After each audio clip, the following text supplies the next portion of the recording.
You guys left the house. I didn't know what to do. I'm supposed to keep this place running, an old man like me. Polly, the kids are home. Hello, hello, squawk. That's why I say squawk. What was that? A parrot. The one on the perch. Pig. Yes. I leave the wet noodle in your capable hands, son. Nick, what's the wet noodle in this? Yeah, that's the name of his pasta shop that he's talking about. Are we in a pasta shop right now? Am I tripping? We not in the pasta shop, right? Hello, hello, squad.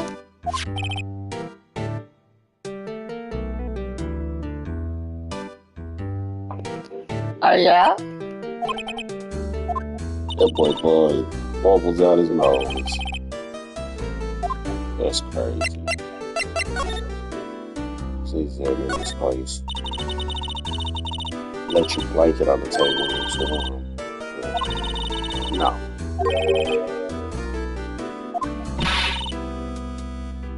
No, you a party pooper. You doing nothing. Oh, look, there's a fishing pole right there. Is it TV too?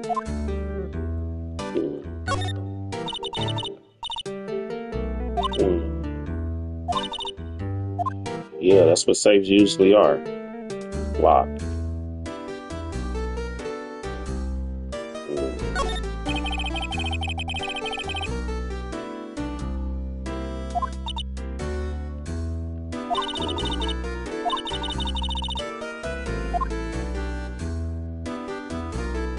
Hot water. In the period. Good morning. The period's like, hello? Period don't say nothing.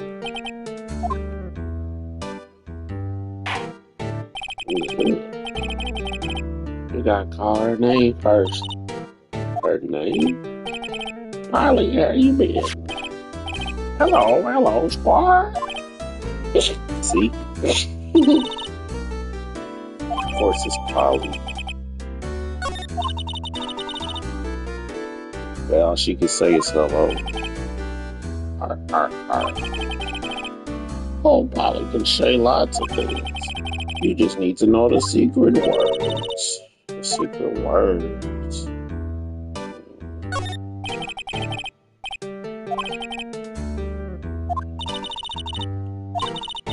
He's running a pasta shop here. No, he's not. This is not a pasta shop, huh?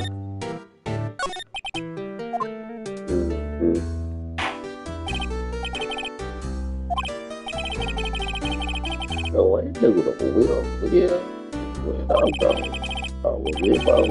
Down. Me father started it, you know. And it makes you to a third generation. Meg. Don't toss it. He? Pasta Wrangler the West has ever seen. Oh no, bro. Isn't pasta from here? Yes. You know the best pasta's always been made west of the Rockies, don't you? Alright, of course, everybody knows that. How long do we have to keep up this? I don't know. I don't know what this man is. He must know something, but he on here bowling. So we gonna have to see. Look at him. We gotta blow that snot bubble every time. Bro, you making me sick. This is a bow rental shop, right? What are you talking about? Here's a place of pasta. Bueno.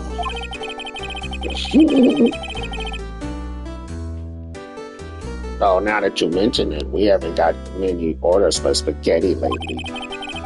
All the kids come up and say, yo, dude, we want to ride in one of your boats. That's why I keep the boats out there. Youngsters these days, darned if I understand them. I'm pretty confused myself.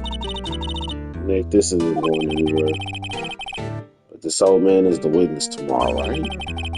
Gotta find some way of getting information out of him.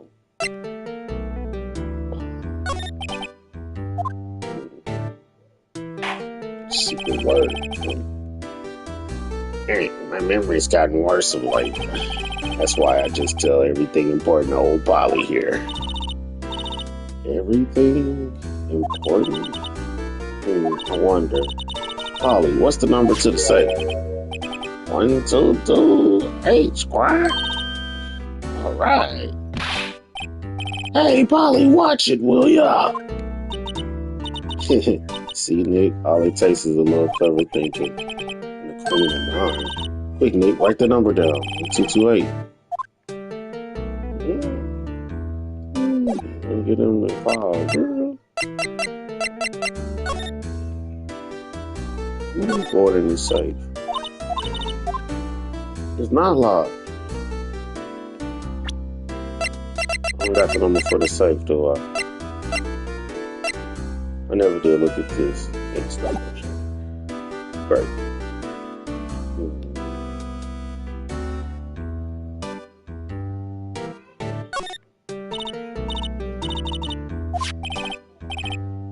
Polly squad.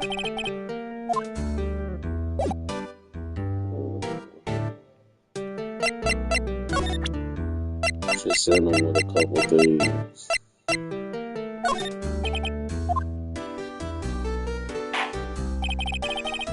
Now listen here, Keith. How's I doing it, voice? Now listen here, Keith. Remember that tricolor pasta we were talking about? Our rainbow lowly. I figured out the last color we should use. Indigo blue. Indigo blue.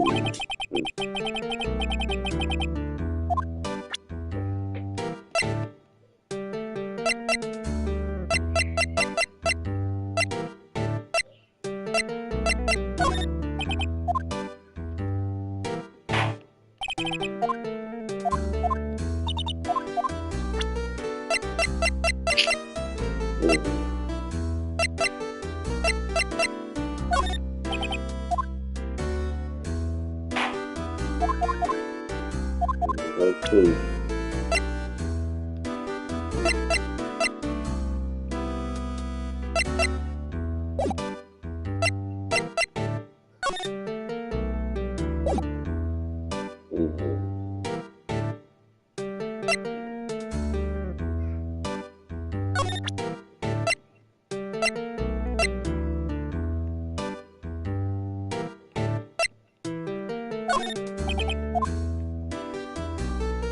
Indigo blue. Indigo blue.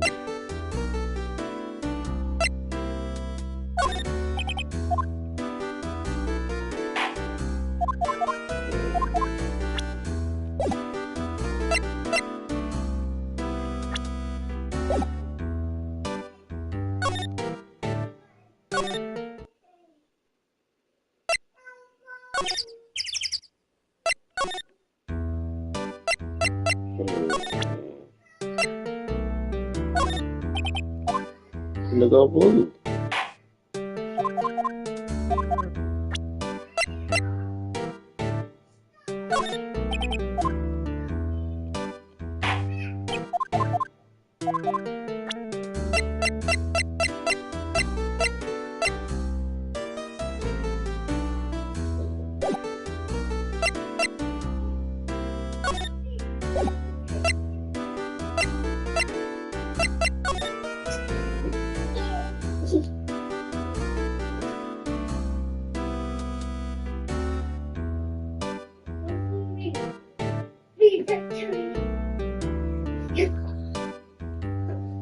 Oh, Daddy. What doing? Playing the game. What doing? Oh, Daddy. What doing? Playing the video game. Video game? What video game? I'm a lawyer. What love? Yeah.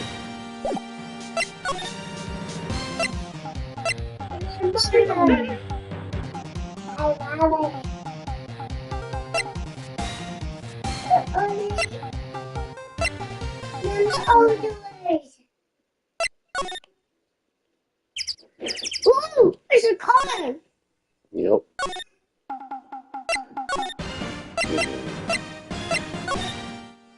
Uh-huh. I found it. Because a bomb black. Oh, a police. Look, what's that? It's a policeman. It's a policeman. Yeah. It's a policeman.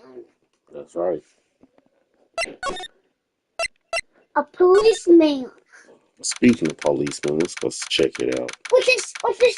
This is the police department. What's this? What's this? He looks like a bureaucrat. Bureaucrat. Oh, look. What's this? That's my partner. My partner.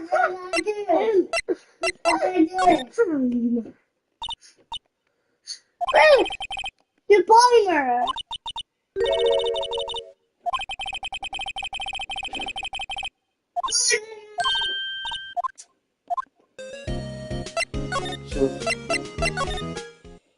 Haven't went here in a while. I don't think he's gonna be here though.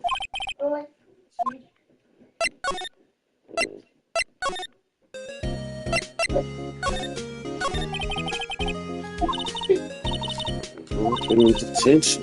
What doing? Any ideas? No, I was in detention all day. You been with me all day. What doing?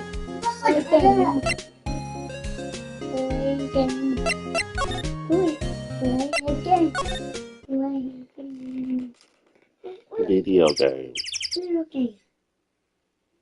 Oh, what's that?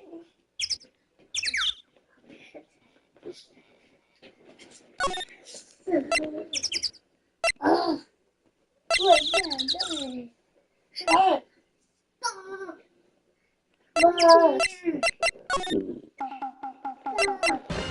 What I gotta do is talk to Larry and talk to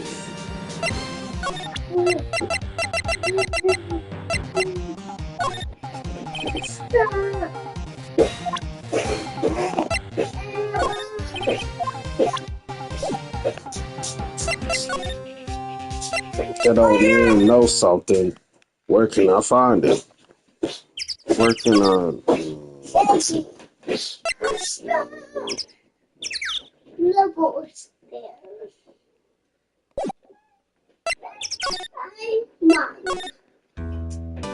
Oh, a parrot. Yeah, it is. Parrot.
My bad, got a phone call. Man, it's him. It's him, man. It's him. Hey, I don't know nothing about nothing. Polly do, but how can I question Polly?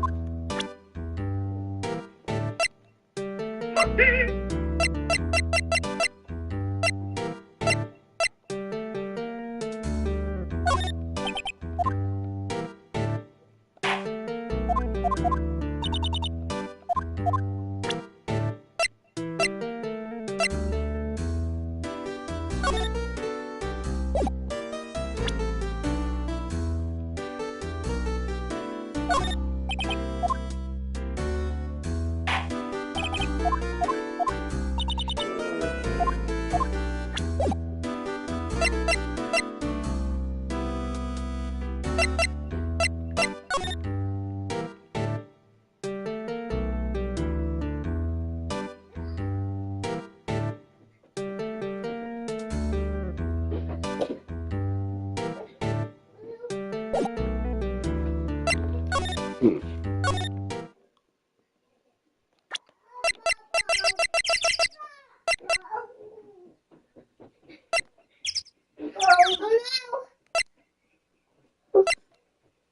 Oh, oh,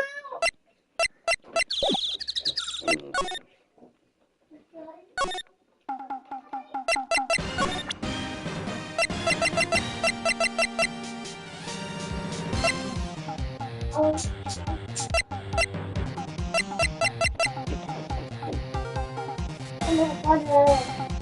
butter. Listen here. Bah, bah, bah. Peanut butter, bah, bah.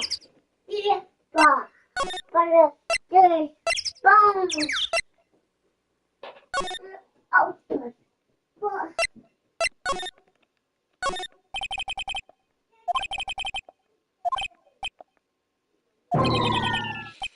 Boy, he over there playing chess. Ah,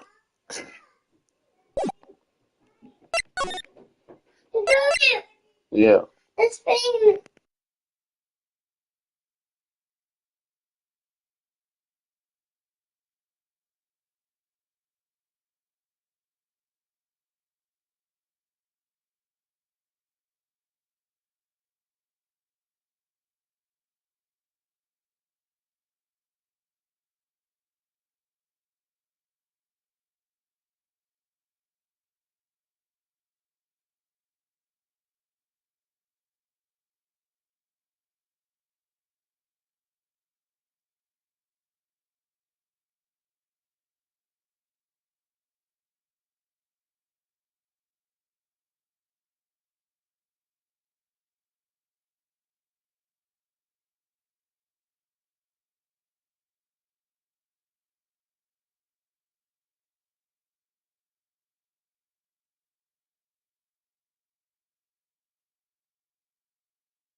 I don't know what I'm supposed to be doing, man. Mm.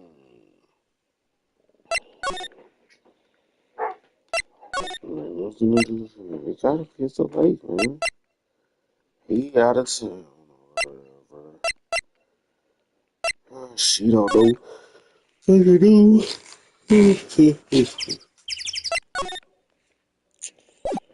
Hmm.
We never said we was Keith and Meg. What are you talking about? What are you talking about? Yeah, lawyer. All right, I'll help, but on one condition. What's that? When this case is over and done, you'll run the wet noodle. You can't promise that. Is there any way to treat your old man? Bah, you want me to help you? Come to the wrong man. Oh, now he's grumpy. Not to mention, he still thinks we're his kids. Maybe we should just say we're running the shop. Okay, we promise. Nick, are you sure about this? Hey, anything to get this case solved. Also, who wouldn't want to eat Phoenix noodles? I guess so. That's my boy. Good for you, Keith. Wait, didn't I just say you too, Meg? Yes. You bring a tear to your old man's eye, you know. Now, what was it that you wanted to know? Speak up, Ollie. Hello, squad. Now he's talking to the bird again. How do we get him to talk to us? What are you talking about, though?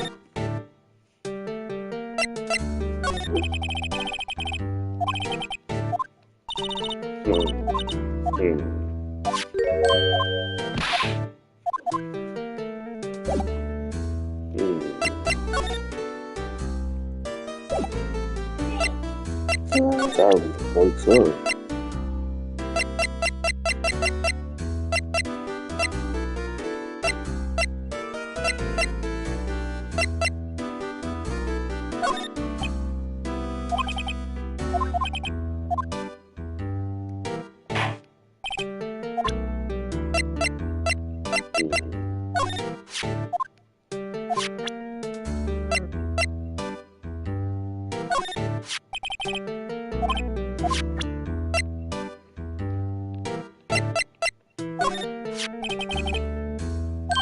You sing?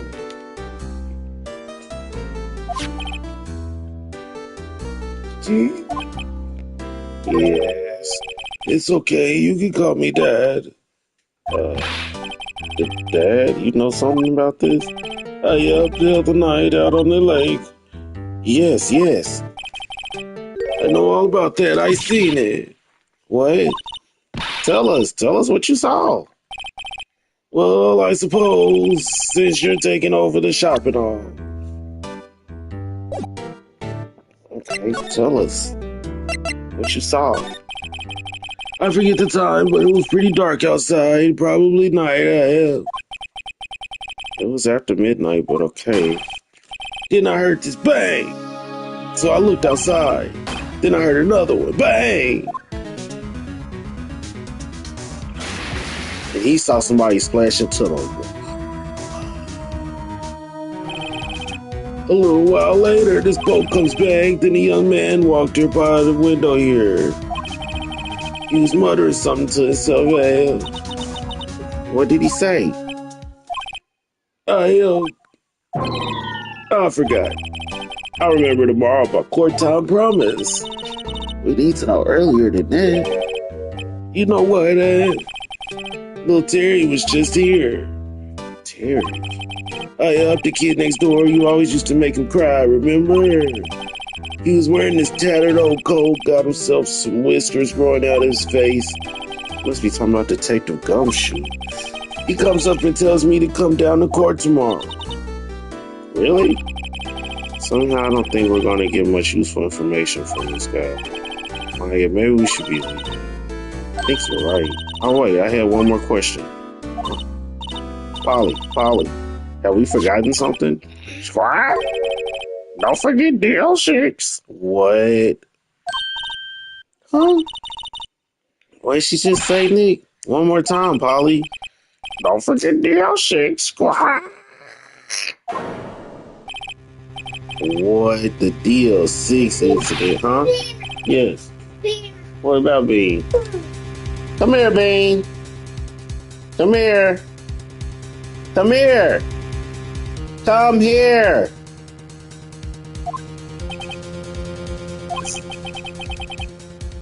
This is getting weird.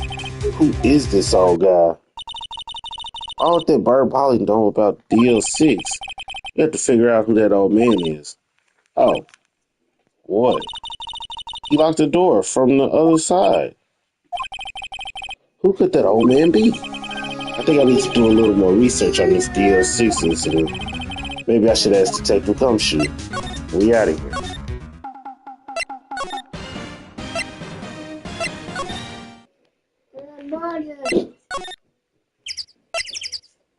Alright, where is the Detective Gumshoe? December 26th, Police Department, Criminal Affairs. Hey, pal, long time no see. You don't look so happy. What's wrong this time? I actually wanted to ask you something. Yeah? Yeah, we need to ask you about the boat caretaker. You know the boat rental shop down at the Gore Lake? Oh, yeah. The old man who runs it is appearing as a witness in court tomorrow, right? How'd you... that was supposed to be top secret. Do you know who that old man is, Detective?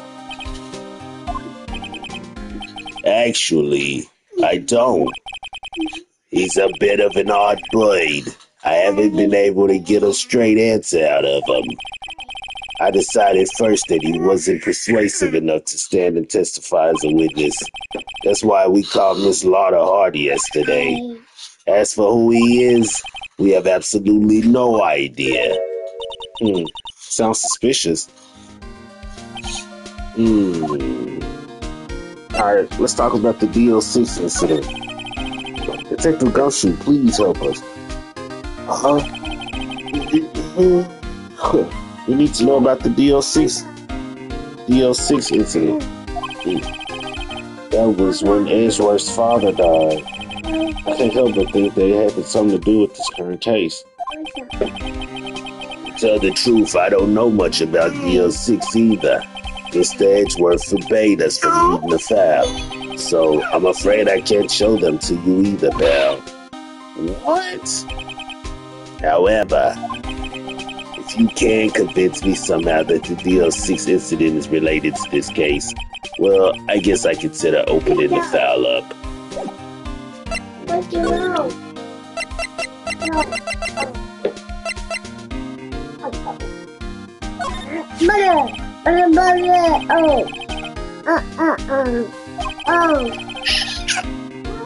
The parrot knew about that incident.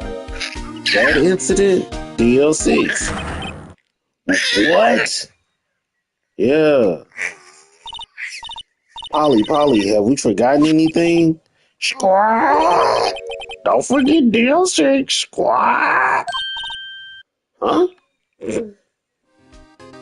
Boy, stop there. I'm pretty sure that old man must have taught her that white. Yeah, but how would that old man know about the DL6 incident? Wait, what if that old man was connected to DL6? Nick, you think he might be? I get ya. Sounds like you need information on the DL6 incident. Through there is the station's records room. I'll give you special permission to go in and find what you need. All right, way to go, Detective Gumshoe. Okay, Nick, to the records room. I guess it's time we face Edward's path. All right, let's see what we got here.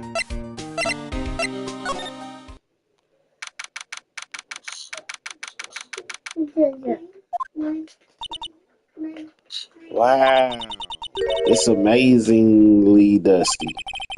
10 years of files and 10 years of dust, I guess. Let's find that DL6 stuff quick.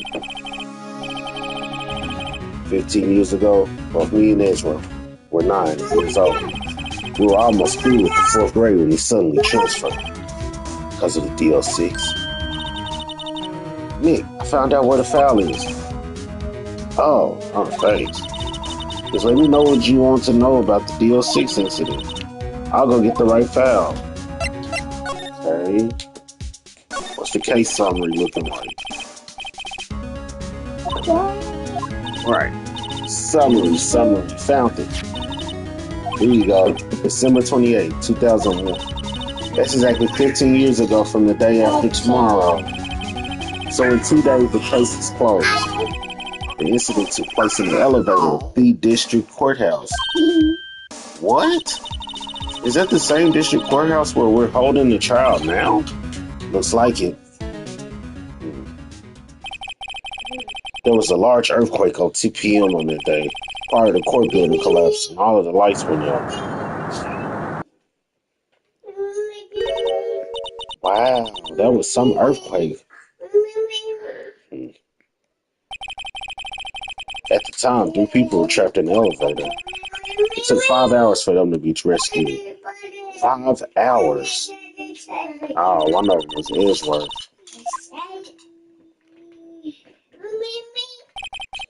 There was a lack of oxygen in the elevator and the survivors were unconscious. The survivors? One of the 3 in the elevator had been shot. That was Mr. Edwards' father, wasn't it? Bingo. He said that his father was shot before his very eyes.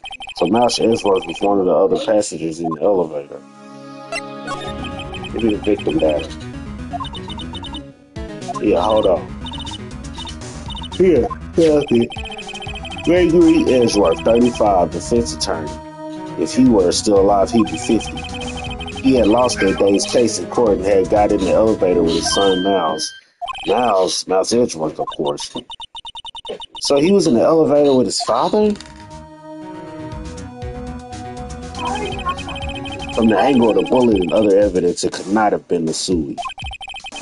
The murder weapon, a pistol, was found in the elevator. The pistol had been fired 2 times. Where have I heard that before? Fired 2 times? It's just like the case now. What do you mean, where have you heard it?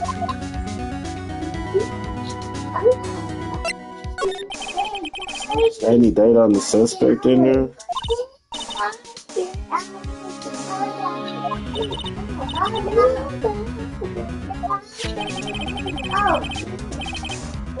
Danny Yogi? He was a clerk in the court, apparently.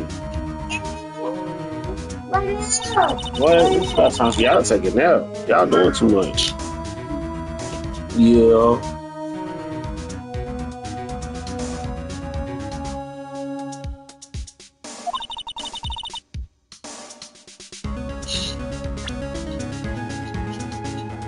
Come on, nap time. 12 o'clock. Jeremiah, go take a potty. Potty for you, nap for everybody else, and then potty for him too. And then nap for him too. Come on.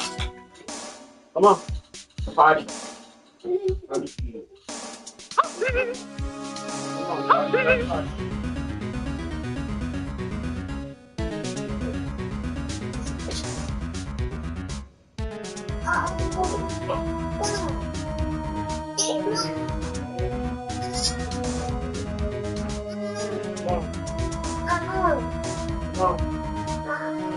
Now, boy.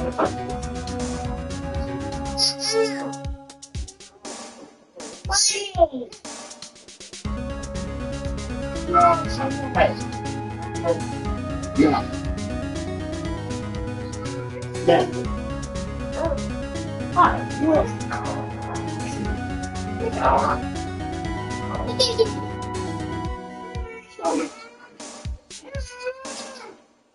Jeremiah, calm down. It's just a potty.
You done?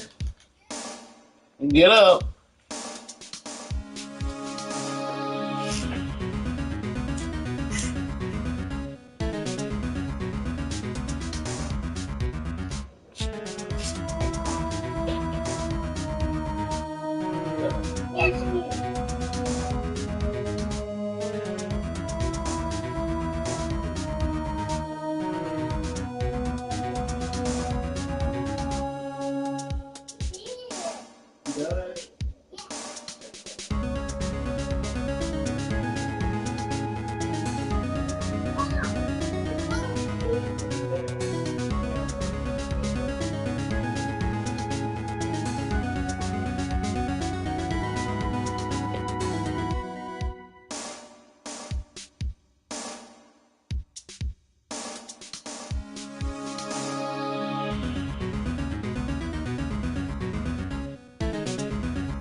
I'm gonna call my lawyer because it's time to go to trial. It's time to go to trial. It's time to go to. Mm, mm, mm, mm. Yeah, mama called my lawyer because it's time to go to trial.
Why he says to decisive now? I don't think he's decisive. Well, Polly needs to be here. What he said. The prosecutor of the restaurant of White Noodle and Gourlay proprietor. I saw in both. The night of the incident, were you in the boat rental shop? I was. Please testify. Wait a second. Still haven't heard who this guy is. Wait a minute. Witness hasn't stated his name yet. Because I did not ask him, Mr. Wright. I have predicted this trial will end in 3 minutes. Dawg, stop asking trivial questions and cooperate. Yeah, right. The witness will state his name.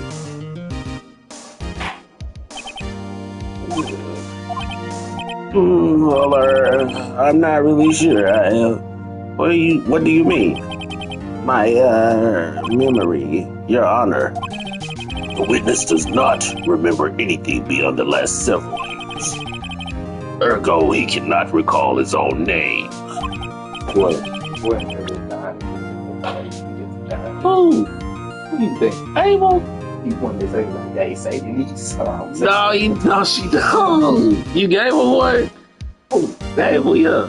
I still want to get you. Well, shoot, he sure did try to eat mine. Said you stay in here. Yeah. Sadie. Go. I got something for you, Sadie. Some Asian strips. I got 2 big things and something. What's the same? It's bacon! You can get him some. Just you know how you feel about getting some deep fries. You can get one from this plain one, the cinnamon sugar on it. Mm-hmm.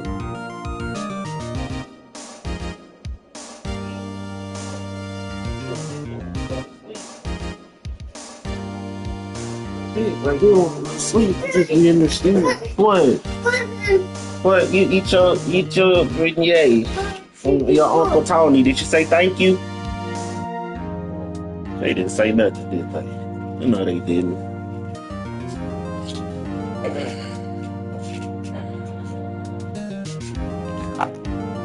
All right. You can't recall, you say? Yes, but the incident in question took place 3 days ago. He can testify. Very well. Let's hear his testimony then, shall we, witness? The night of the murder. It was the night of the 24th, just after midnight, yeah. I was in the restaurant where I read boats as usual. Then I heard a bang. Boy, you finna eat it.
Hold on, Chad. Give me a second. Give me a second.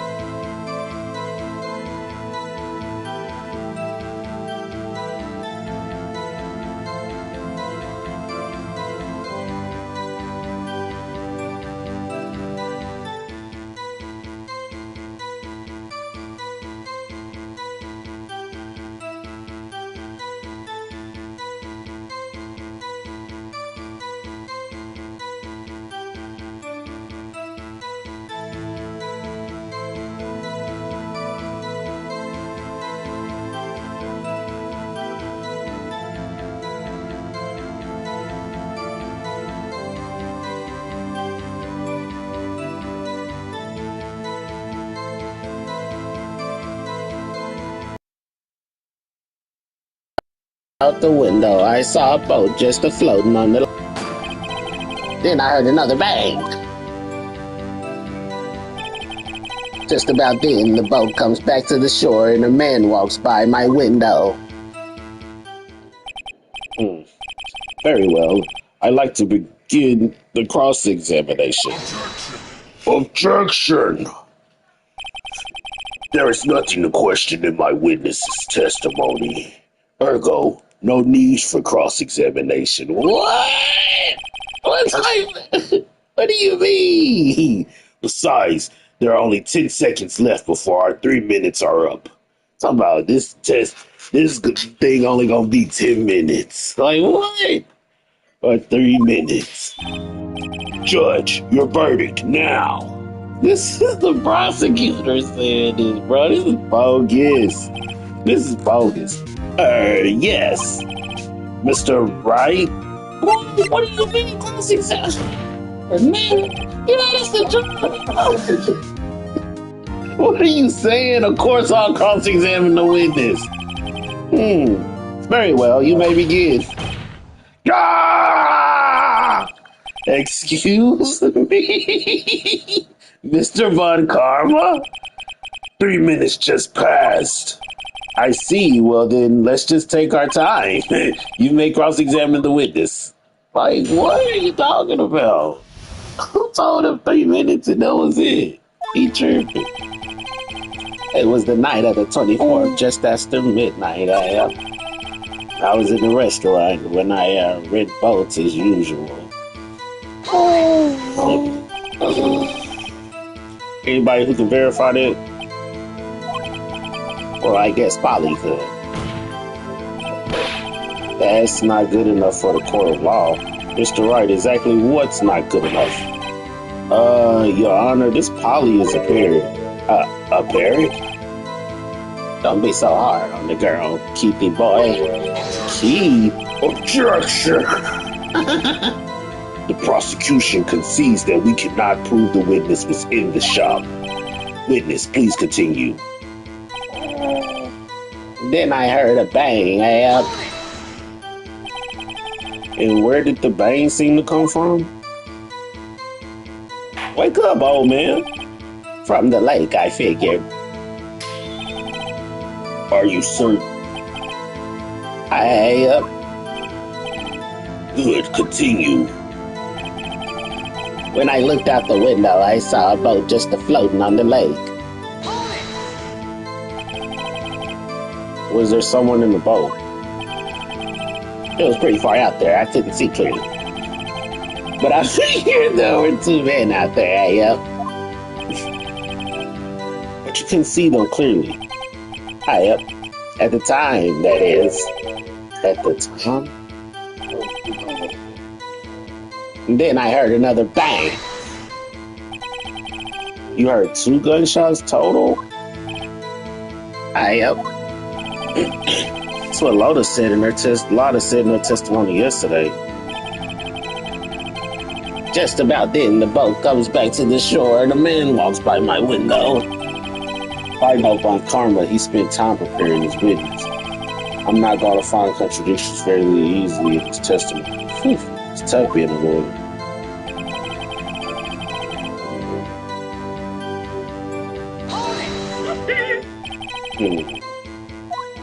Just after midnight, you say. Just around then. Hey, don't do this. Are you sure?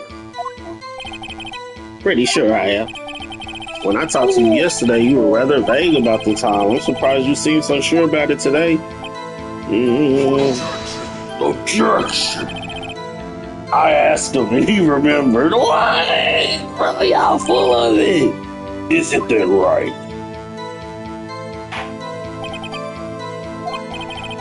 Don't glare at me like that. I remembered it clearly. I did. You see? Continue. I was in the restaurant where I rent boats as usual. I'm working on this expense already.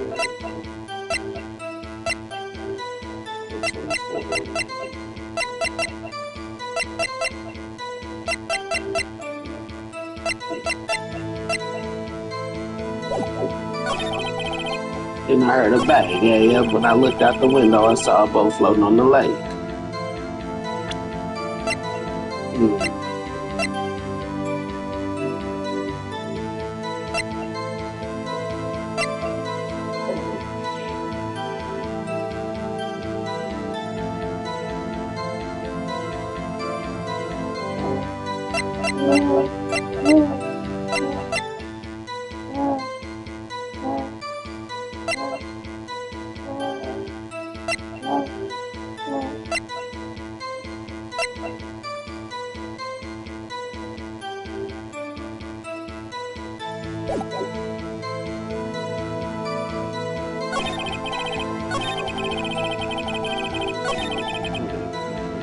It was the night of the 24th.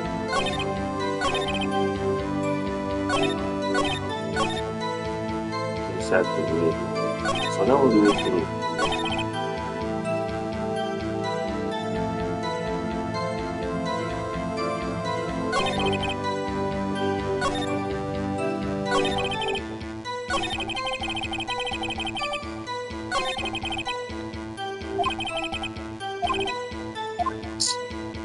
What a contradiction, man.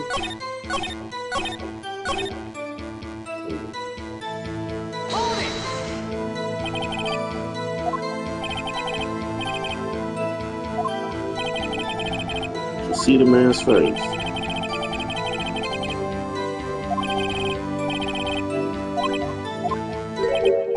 Just. I have a bad feeling about this. That man was a defendant. He was saying, I can't believe he's dead. I got a question. Are you sure? Uh-oh. Dad! Dead certain, Keith!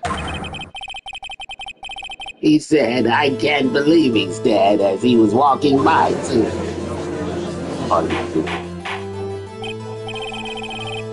Witness, are you sure this person you saw was Mouse Edgeworth? It was him, that Edgeworth boy. Why he fall out like that?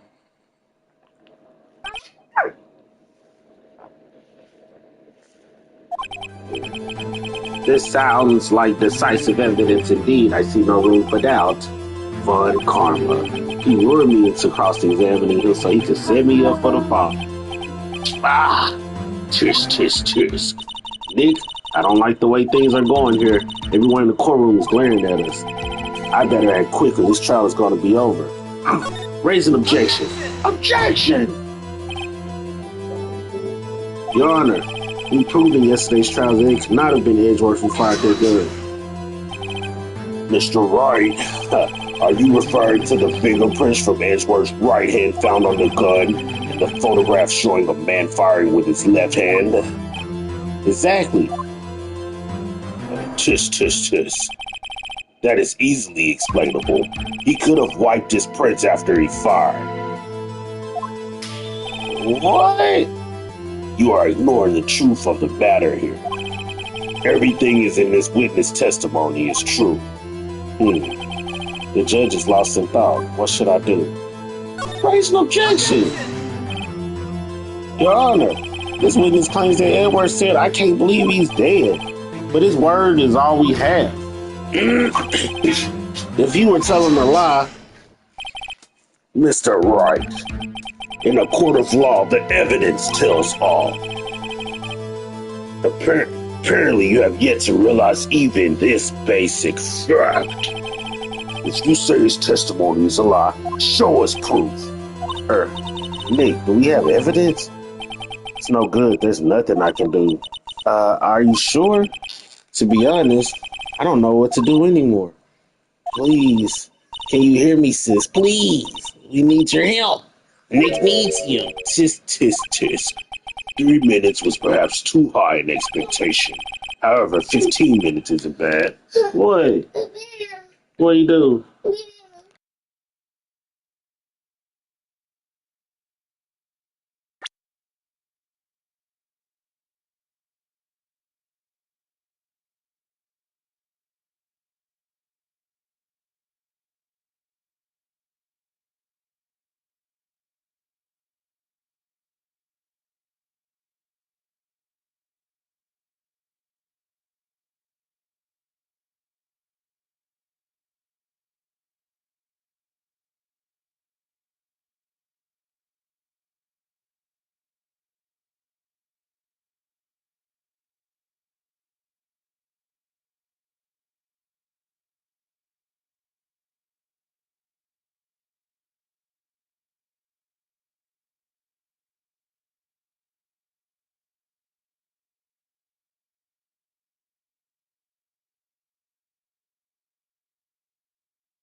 The witness may lead the stairs. What? No reason to further prolong the trial. What? This case is extremely clear. I see no reason for misinterpretations. What? No. This court finding that what? I lost. I lost. Mm-hmm. Wait. Who said that? Who said that? Who said that? Huh? What? Larry? What is Larry doing here? Oh, what are you doing here? Listen, you gotta listen to me. I was in there in the park the night of the murder. I wasn't sure about it until yesterday, man. But today I remembered it, man. Remember what? The gunshot. I heard it too.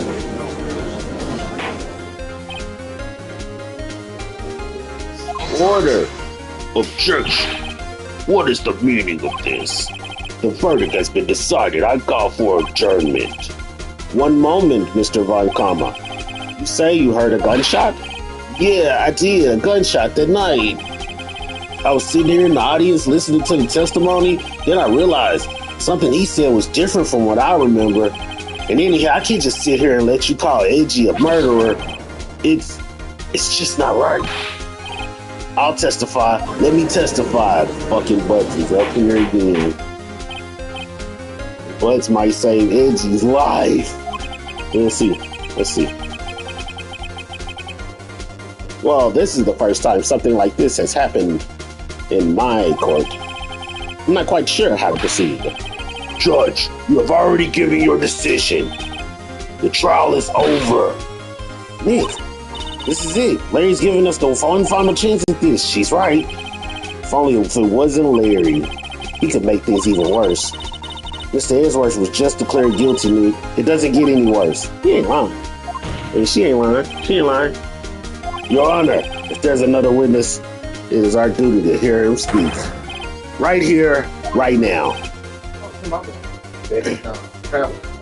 A waste of time.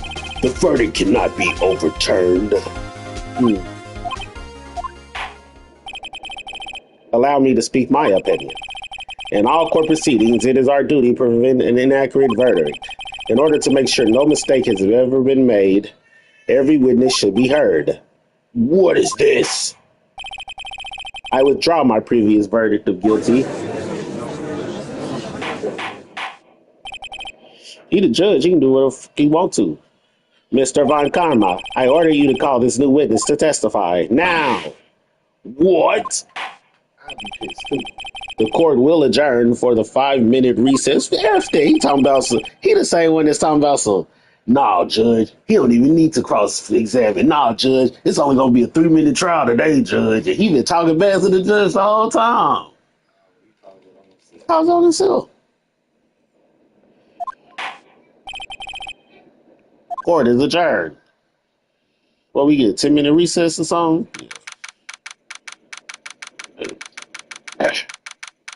Defendant lobby number 2. That was too close. Sorry to keep you up on the edge of your seat like that, Edgeworth.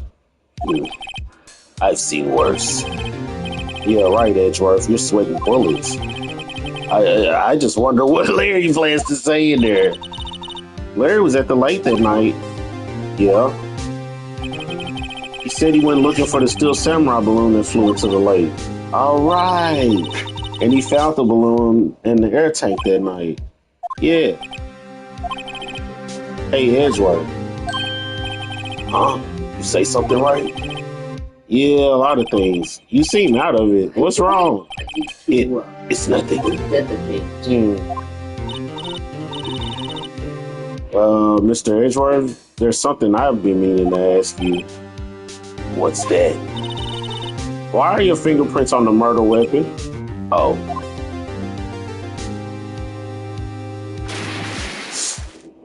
Splash. When he fell into the lake, I went into the daze. I couldn't understand what had happened. I couldn't think straight. Then I saw the pistol laying on the floor of the boat in front of me. I picked it up without thinking. I didn't have a reason, really. That's the dumbest thing you can do. Mhm. Right. Yeah. This might be our chance. Our chance? Von Karma has only ever run perfect trials. Perfect trials? Perfectly prepared witnesses, perfectly complete evidence. That's the secret to his success. That boy been G. That boy been G, right? He has to let someone he hasn't even talked to testify before the court. And that someone is Larry. What are you getting at? It's likely his testimony will be full of holes, right? That's right, Nick. No 10-minute trial this time. Von Karma, that's well, not the bad guy, the attorney, the prosecuting attorney. Yeah, what you talking about? They talk like Piccolo. I don't know why you talk like that. Objection! Oh, I was going for Piccolo. Hey, it was 15 minutes. 15. Everything's on Larry now. Oh, crap.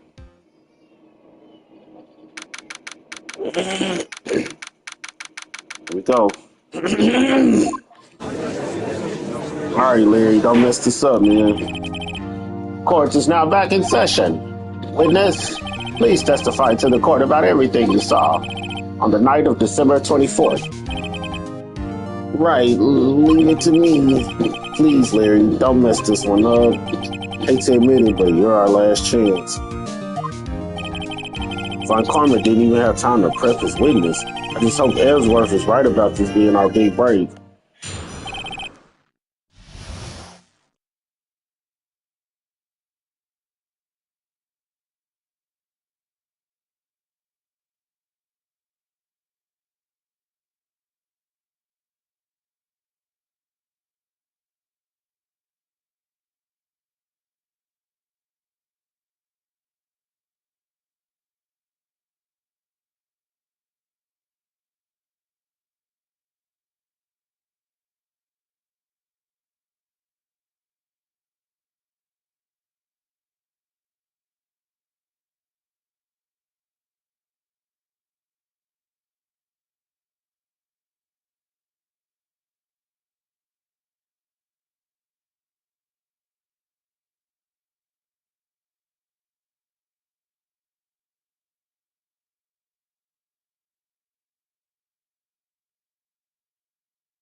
Tonight,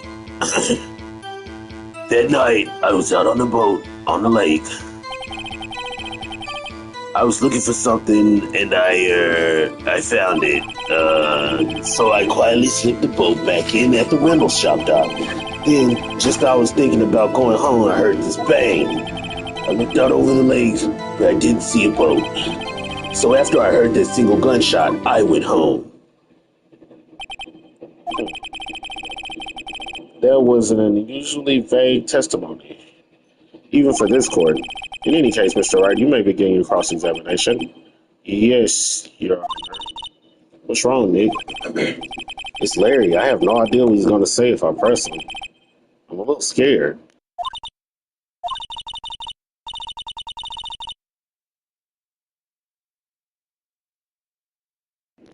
Oh, ain't nothing to do it but to do it. Let's go.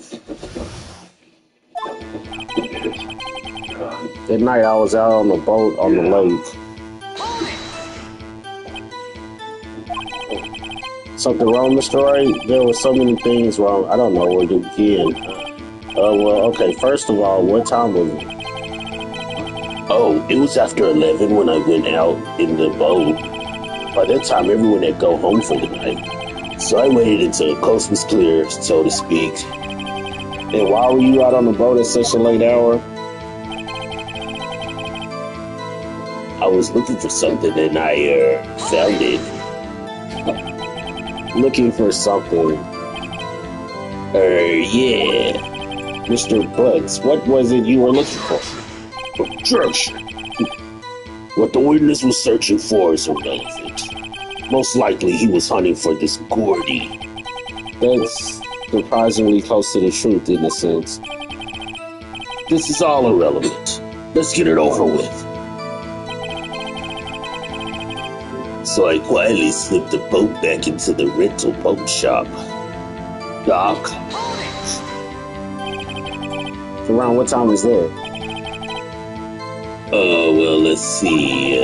I figured I was out searching for about an hour. I guess it was around 12, yeah. You're not sure?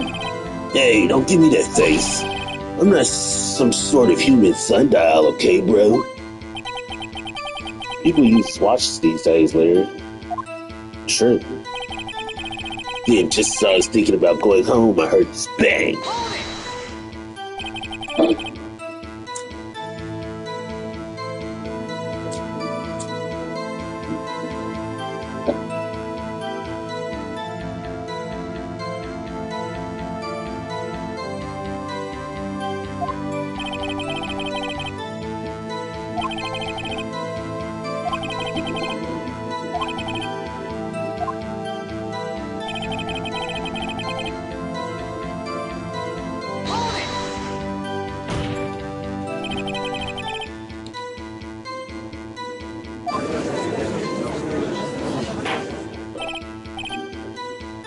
Order. Order. Well, Mr. Butts? Whoa. Everybody just calm down, okay? I mean, it was real foggy that night. I'm not sure whether there was a boat out there or not. Oh, okay, no problem. That's just the most important part of this case. So after I heard that single gunshot, I went home. It's supposed to be 2 gunshots. So you only heard 1 bang, correct? Yeah. Well, it was a pretty wishy-washy testimony, wasn't it? I guess I should just start working on the contradictions. Sorry, I wish I could be more helpful. Wish I could call my sister.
It's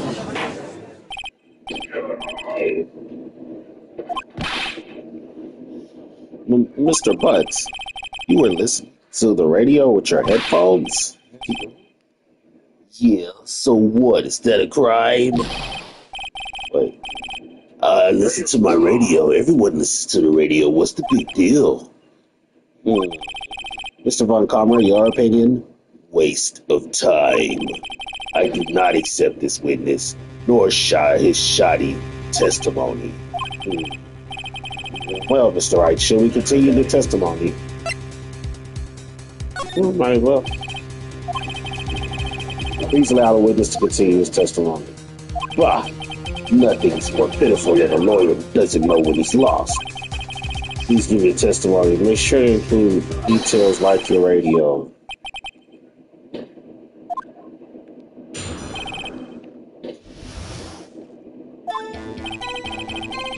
It's lonely being alone on Christmas Eve. It's lonely. being alone on Christmas Eve. That's why I was listening to the All Request show on the radio, see? I was listening to it like booming loud, like. But I'm sure I heard that gunshot. I remember exactly what the DJ was saying when I heard it too. You were listening to your radio at a high volume?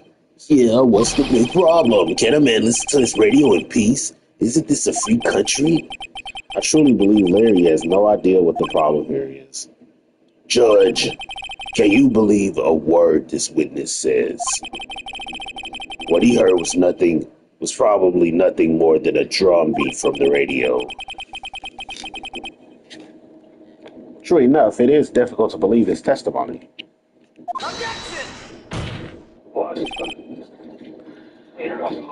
Wait, Your Honor. The witness says he remembers exactly what the DJ said when he heard the gunshot. Excuse me? Yeah, excuse me, DJ?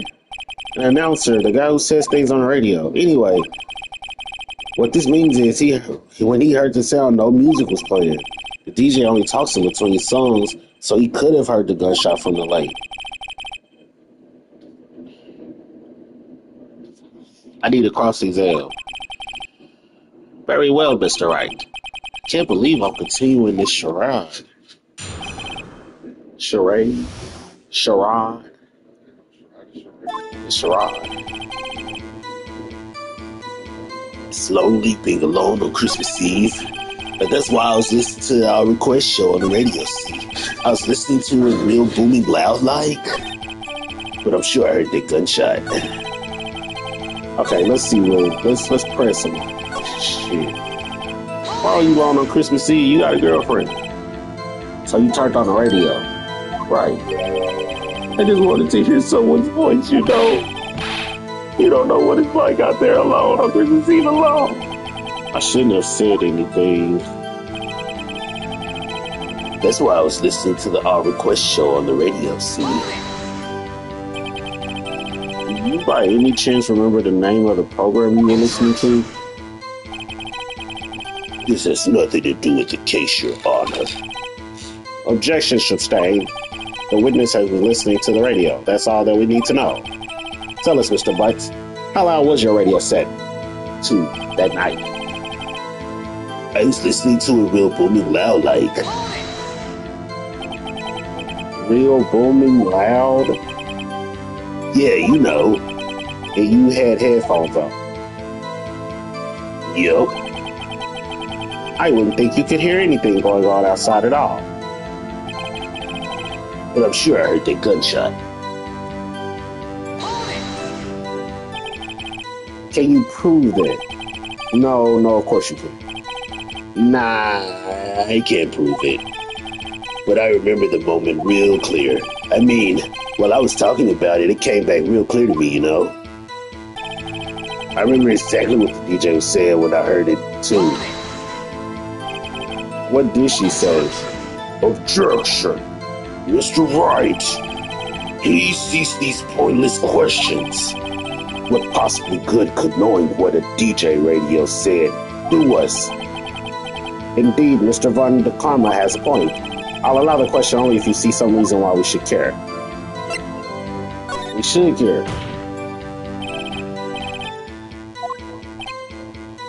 Why?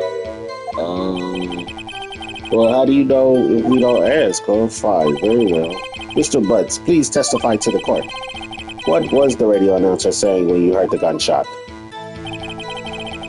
Just when she said, hey, it's almost Christmas, I heard the gunshot. This is the most ludicrous testimony I've ever heard. But there's one gleaming ray of hope in there. God, press it until we get it to the bottom of what happened.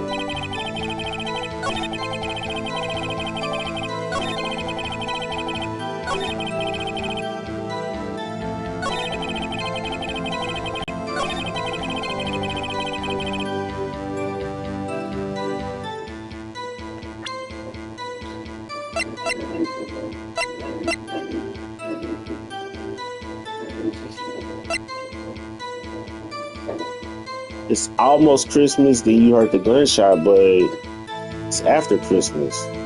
Objection! Oh this picture. Larry, are you absolutely sure what you're saying is correct? Huh? What's with the face? You look scary, dude. Hey, if you're gonna try to scare me, you better know I don't scare that easy. Is something the matter, Mr. Wright? Your Honor, did you hear what the witness just said? The DJ said, hey, it's almost Christmas when he heard the gunshot. Indeed, and almost Christmas means it wasn't Christmas. Do you realize what this means? When he heard the gunshot, it was still Christmas Eve. That would be seen to be the case, yes? But he should have heard that gunshot after midnight. This photograph is irrefutable proof of this fact. Let's see what the time was. It was 12:15. Yeah, 15 minutes after midnight on Christmas Day. She wouldn't have got there wrong. DJ wouldn't have. Yeah, it's clear contradiction.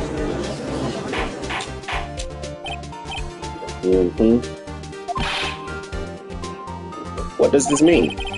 The two prior witnesses heard gunshots after midnight.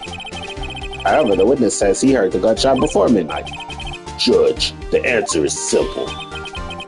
The current witness is plainly mistaken. Just look at him, suspicious. What? Well, Mr. Wright, what do you think about Mr. Buck's claim he heard the gunshot before midnight? I think Larry's right. Larry's not mistaken, Your Honor. He heard that gunshot before midnight. Intriguing. I'm assuming you have evidence for this wild claim. Show me evidence there was a gunshot before midnight.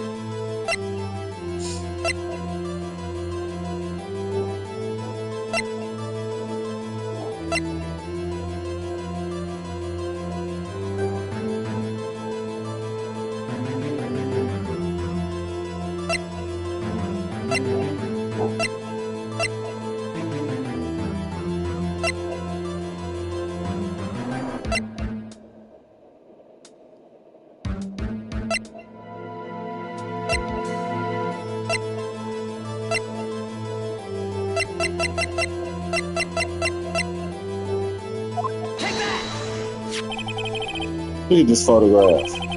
It was taken by a witness yesterday, Miss Salada Hart, with the automatic camera. The timestamp on the photo reads December 24th, 11:50 p.m. Oh. But there's nothing in the lake in this picture. Your Honor, the real issue here is not why nothing is shown in this photograph.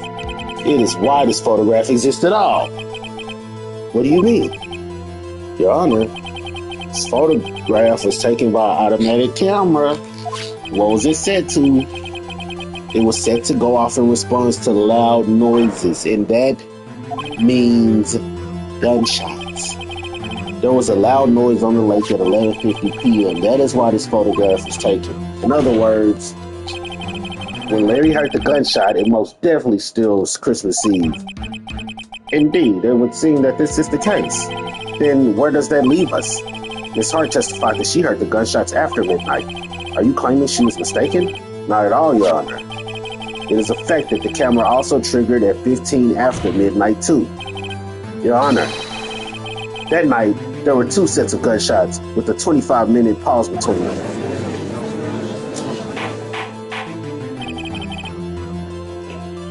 Why would this be? Don't be fooled, Judge. That camera was set to respond to loud noises. Yes? So, there is no proof that the loud noise at 11:50 was a gunshot. Why, the witness could have sneezed, triggering the camera. Hey, my nose was clear that night, man, clear. Well, Mr. Wright, there's no turning back now. Can you prove that the loud noise at 11:15 was indeed a gunshot? Please show the court evidence if you have any. The gun itself? This is my evidence. The murder weapon?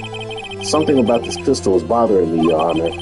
Both of the witnesses who testified yesterday heard two gunshots. However, the murder weapon was fired 3 times. I said this shit at the beginning of the motherfucking... court case in this bitch. I knew it. I knew something was wrong. Everybody keeps saying 2, then they kept saying 3 on the paper. See, that's the thing about it. When you say it's 2 tough guys, but the name of the song is 3 tough guys, something wrong. Something ain't right about that. You know what I'm saying? Yeah, somebody changed something. Well then, when was that last shot fired? Only now have I realized the truth. That third shot was the shot Larry heard just before midnight.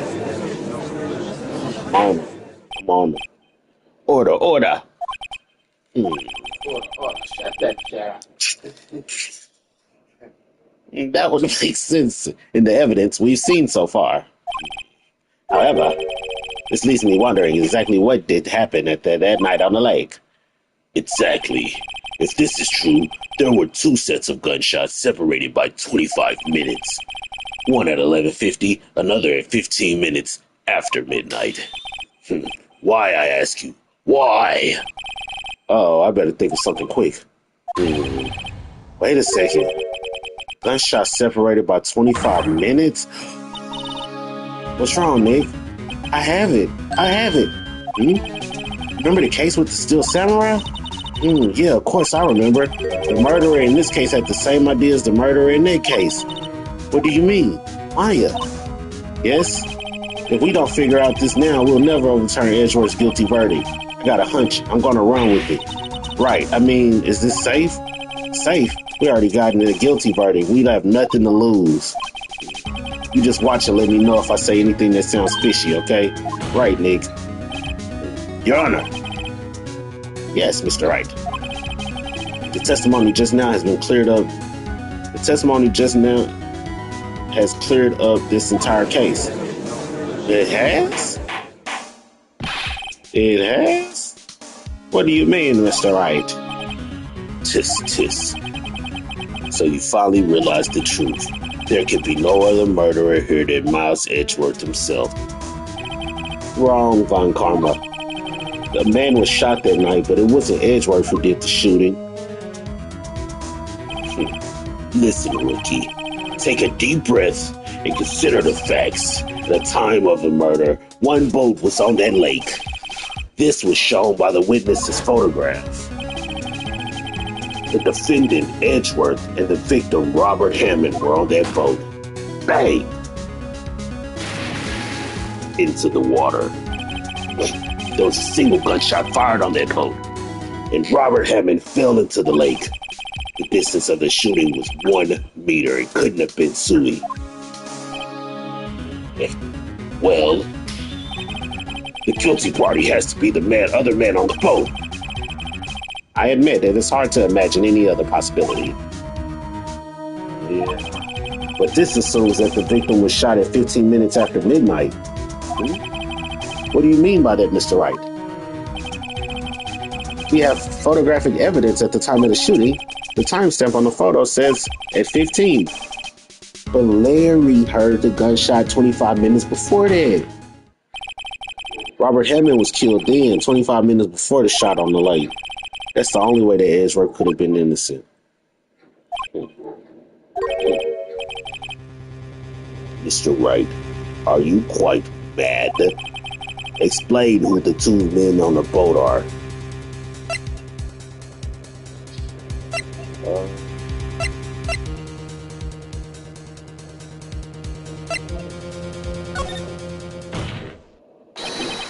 Of course, it was Edgeworth and the murderer. After the murderer killed Robert Hammond at 11:50, he assumed the guise of Mr. Hammond and Mitch Edgeworth. Well, what? Are you serious? Yes, Edgeworth won't tell us why he went to the lake that night. However, I have a hunch. That night, Robert Hammond called Edgeworth to the lake. Now, Edgeworth didn't know Robert Hammond's face that well. That's why he didn't suspect anything when the murderer took Robert Hammond's place. I'm not sure what to make of all of this. Ludicrous. Ludicrous. Mr. Wright, tell us the name of the murderer then. The murderer's name? Right, it's...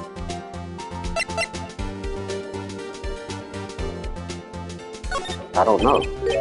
Actually, I don't know the murderer's name. You don't know? Bah, again, you waste my time. I don't know because he never told us. He said it's the shop owner. He said it's the shop owner. The murderer is the caretaker of the boat shop, that old man. At 1150, he was the one that killed Robert Hammond. The caretaker of the boat shop? Well, where did he do this? There weren't on any boats in the lake then. Why would he have to go all the way out in the lake just to shoot somebody? May I suggest that the real scene of this crime was not on the boat? What? Well then, where did the murder take place? Tell your judge where the murder really took place.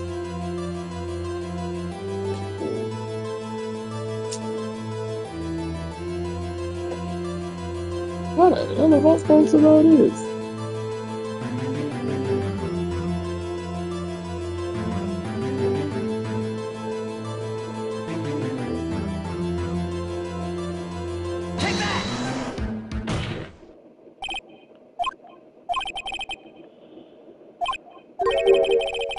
Why would the caretaker go to the boat shop, go there to kill somebody? Probably an honest mistake. The caretaker made a mistake? No, I did. Maybe you'd like to show us again? Oh, no.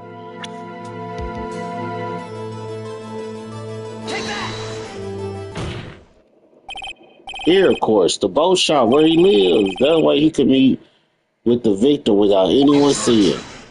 Uh-oh. Do you have any proof that the boat shop was the scene of the crime? Recall Larry's testimony, if you will.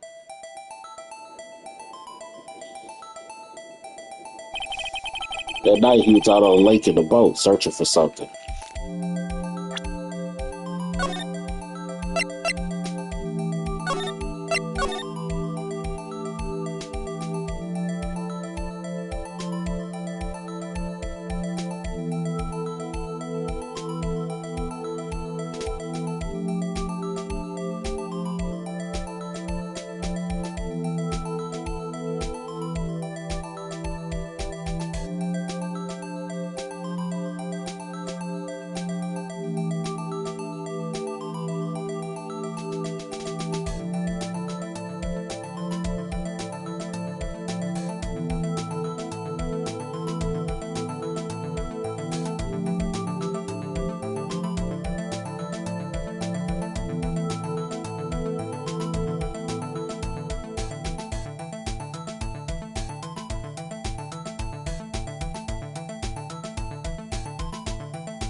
He searches for something. He finds it, returns the boat.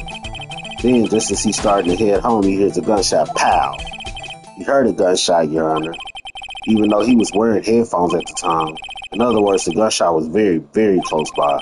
And where would that be if he had just returned the boat? The boat shop.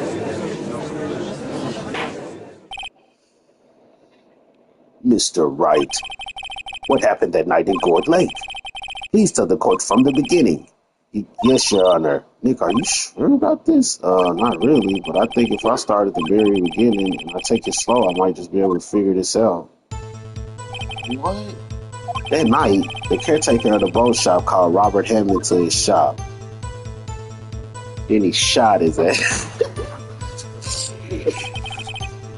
This was around 11:50 p.m.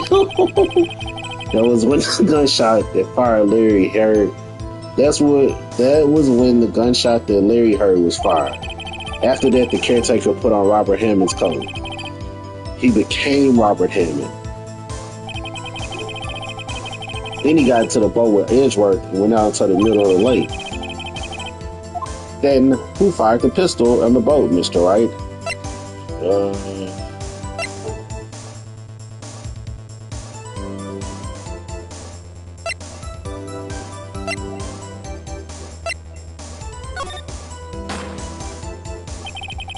Of course, it was the murderer who shot the pistol. He shot twice. Both missed Edgeworth on purpose. Wait a minute. Yes? Why would he shoot twice if he didn't mean to hit anybody? Details. Know this, Mr. Wright. The moment you run out of explanation is a moment you lose. Tell us why the murderer had to fire twice. To create a witness. I believe he shot twice to create a witness, Your Honor. Create a witness? The murderer lifts his pistol and fires one shot. That ensures that anyone who heard the shot would look at the lake. Indeed, Miss Hart did look at the lake after she heard that first shot. Next, the murderer waits a bit and he fires again. Then, the murderer jumps from the boat itself to make it look like he the one who got shot, leaving the pistol in the boat behind him. Then he picked it up with his right hand. Bam. He a murderer all of a sudden. To a man that was murdered 15 minutes or 25 minutes beforehand. Bingo, buddy. He faced somebody else's death that he had already killed, basically. But it was faking a real death. To someone looking from the edge of the lake, it would appear that one of the men on the boat had shot the other. The murderer didn't know about the automatic camera, of course. That's why he shot twice to draw attention to the boat. Once you realize that, everything falls into place. The boat shop caretaker swam back to his shop, and he put Mr. Hammond's weight coat back on the body and threw the body into the lake. This is what happened, Your Honor. These are the events that transpired that night on Board Lake.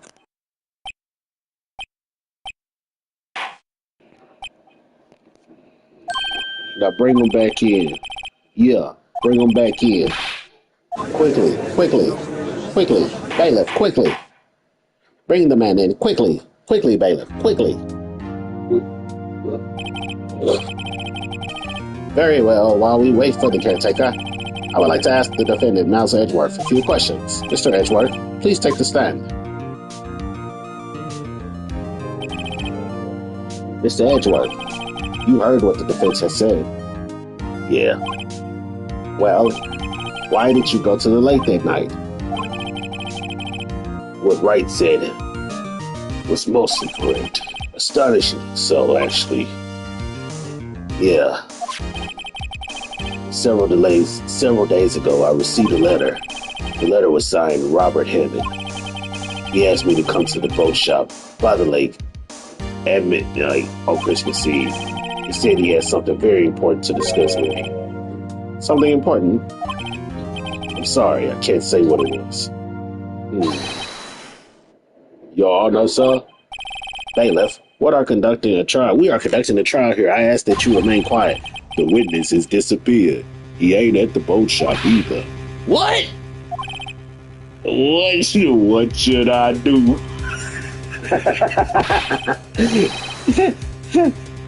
Find him quickly. We cannot allow him to get away. The witness.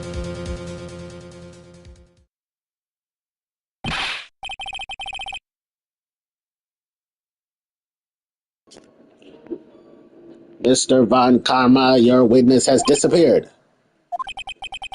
A search warrant has already been issued. It goes without saying that I cannot declare a verdict under those circumstances. I will extend the trial until tomorrow, the final day allowed. I request that the police department utilize all of its forces to find that witness. Am I understood? One more thing. Just who is that boat shop caretaker? I think his identity has become very important to this trial, which I said that when we was swearing him in, and dude was like, nah, we don't need none of that. That's what old Von Karma Dogtail said. I want him, and I want to know who he is. Very well, court is adjourned. That's good. Exhausting. Yay, Nick, you did it. Yeah. Well, at least we got out from under that guilty verdict. And what about Larry? That was something else. Even Von Karma didn't know what to do with his testimony. Larry really helped us out. Sure. Once I sifted through his unique testimony, still, he did save us. I just wish our cases weren't so down to the wire all the time. I know what you mean. Sometimes I feel like it's us on the trail instead of our clients. Hey, Edgeworth. Mr. Edgeworth? Did you say something? Don't look so pained. I mean, it looks like you're probably going to get off the hook. You could try to smile just a little. Relax. I'm sorry, but I fear it's not over for me yet. Well, what do you mean? Right. There's something that's been troubling me for a long time now. And I don't know whether or not to tell you. Edgeworth? No, there's so little time left. I want to tell you to get it off my chest, but I can't make up my mind. What is this about, Edgeworth? It's a nightmare I've had. A memory of a crime that I committed. A crime you committed? A memory of a murder. What is he talking about? To be continued.